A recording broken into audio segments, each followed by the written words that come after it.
Hi, I am going to talk about how rich was the Count of Monte Cristo.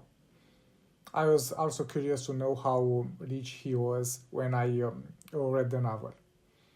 So I used two books for this research as a starting point and as a base reference for the information that I'm going to present to you in this video.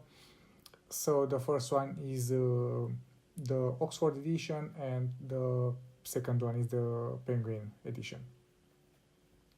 How rich was the Count at the end of the novel? In the last chapter of the novel, the 5th of October or October the 5th, depending on the edition, the Count of Monte Cristo says to Maximilian Morel, Morel, I possess nearly 100 millions in Oxford, and Morel, I possess nearly 100 million in Penguin. So the sentences are the same, only with an S at the end. Those were millions of francs, and this was happening in the year 1839.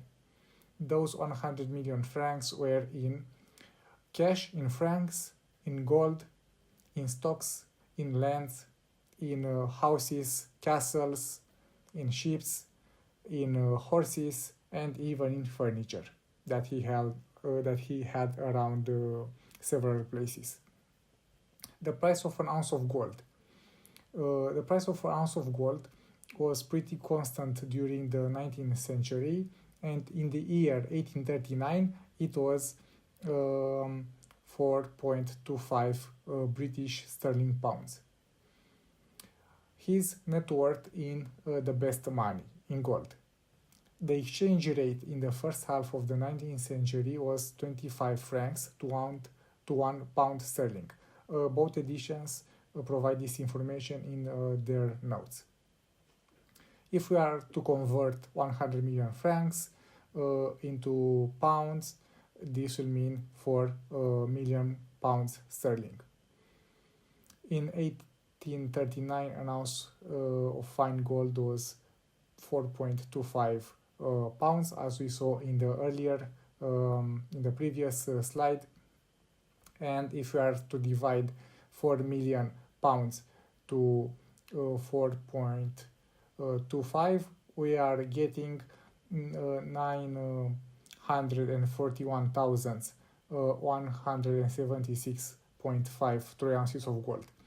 So to get kilograms, we'll have to divide the number of troy ounces to 32.1 and so on, and we would get that the Count had 29,273.9 kilograms of gold, or 64,529.3 pounds of gold. And his net worth in tons of gold would mean. To sum up, the Count had approximately 29,274 kilograms of gold, or approximately 29.27 tons or metric tons of gold. The metric ton means 1,000 kilograms, or approximately 2,204.6 pounds. We are referring to his net worth, so this means that if he had sold everything he owned in 1839 and bought only gold, and this is timeless, because 29.27 tons of gold will remain 29.27 tons of gold. Gold, being money, will not lose value over time, unlike currencies such as US dollars, euro, British pound, the Chinese yuan, etc. And this is why I am basing my research here and his net worth in gold and not in some currency. So if we would be to convert those 29.27 tons of gold into a cube, let's see how big this cube will be. Here are some computations that I made, and you can pause the video to see each step, but the final answer is that the cube will have 115 centimeters or 3.8 feet. So how big that cube will be relative to one deck of bicycle playing cards? And you can see here the relative size. If the count would have been a country, so let's compare the counts gold with the country's gold reserve. So we have Slovakia here, and it has 31.69 tons of gold. This is in September 2025. The count with his 29.27 tons of gold will have less than Slovakia, but the count will have more than Ukraine. And Ukraine has 27.37 tons of gold, and this is with data from December 2025. If the count would have been a country, part 2, and we are using 2025 data here, the count would have been, as you saw, between Slovakia and Ukraine, and you can pause the video to see this graphic in more detail and to look at other countries. And if we'd have been to compare Monte Cristo's gold with France's gold reserve, France had in September 2025 2,437 tons of gold, and 29.27 out of 2,437 is about 1.2% of France's gold reserve. So for one single person to have this much gold, this is really big.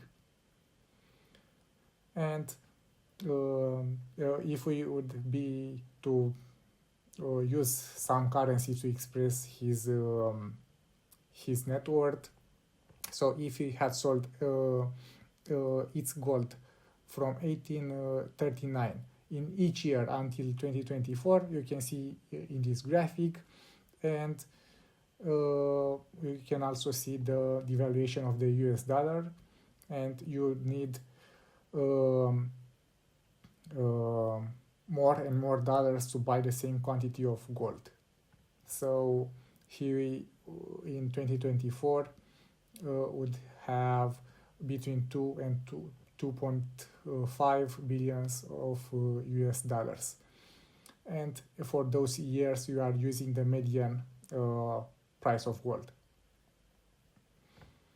In 2025, we can see that he would start above 2.5 billion US dollars, and this is in January, and in December he would be above 4 billion US dollars rich.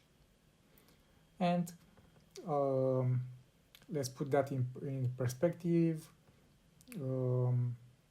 related to gold. So let's see, Edmond Dantès is born in 1796.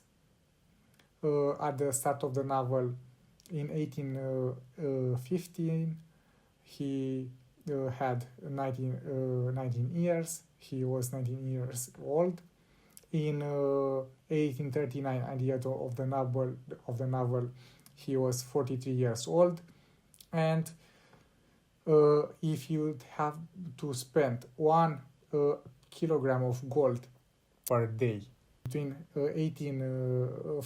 starting 1839, he would reach 1919, and he would be 123 years old. Of course, this is a hypothetical scenario, but it's interesting to see how rich he was. And to put this into conclusion, the Count of Monte Cristo had 29,000